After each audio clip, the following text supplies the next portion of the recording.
जय श्री कृष्णा। देखिए, हम लोग सत्संग में जाते हैं, भजन करते हैं, कीर्तन करते हैं, संतों का सानिध्य भी प्राप्त करते हैं, परंतु क्या हम उन संतों का कहना मानते हैं? क्या हम उनकी बात पर अमल करते हैं? जो वे कहते हैं उनके अनुसार चलते हैं? और उनके अनुसार नियमों का पालन ना करने से क्या होता है? एक बार एक राजा था जो जंगल में शिकार के लिए गया। शिकार करते करते कुछ ही समय के पश्चात वह प्यास से व्याकुल हो गया। वह राजा इधर उधर जंगल में जल की तलाश में भटकने लगा, परंतु उसे कहीं भी जल प्राप्त नहीं हुआ। कुछ ही दूरी पर राजा ने क्या देखा कि एक वृक्ष से कुछ जल की बूंदें टपक रही हैं।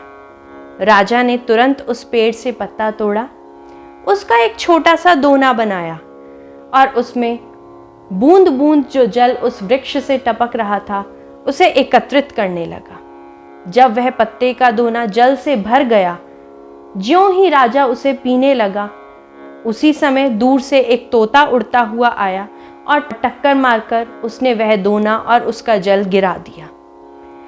राजा ने फिर उसी प्रकार दूसरा पत्ता तोड़ा और धीरे धीरे वह जल भरने लगे। अब तोता फिर से आया, उसी प्रकार टक्कर मारी और दोने के साथ साथ जल को भी गिरा दिया। तीसरी बार भी राजा ने फिर पत्ते से दोना बनाया, जल भरा, ज्यों ही पीने लगा, इस बार भी तोते ने वही किया। चौथी बार राजा को क्रोध आया और उसने ज्यों ही तोते को अपनी ओर आते हुए देखा, उसने तुरंत उस तोते को पकड़ा, उसकी गर्दन मरोड़ी और उसे मार डाला। तोते को मारने के बाद राजा खड़ा हुआ। उसने ज्यों ही अपनी नजर घुमाई, वह हक्का बक्का रह गया, क्योंकि उस वृक्ष से किसी भी प्रकार से कोई जल नहीं आ रहा था।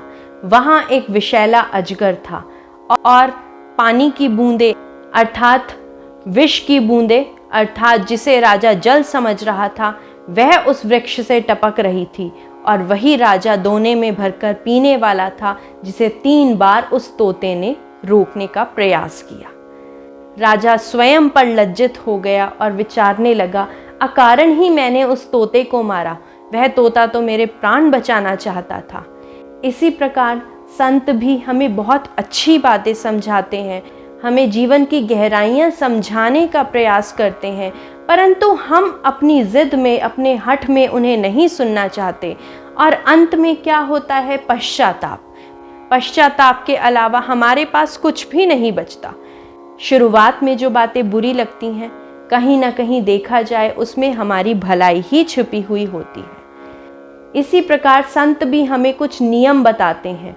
उन नियमों का पालन करना कठिन होता है, परंतु कहीं ना कहीं उन नियमों से हम इस मनुष्य योनि से छुटकारा पा सकते हैं और प्रभु का सानिध्य प्राप्त कर सकते हैं।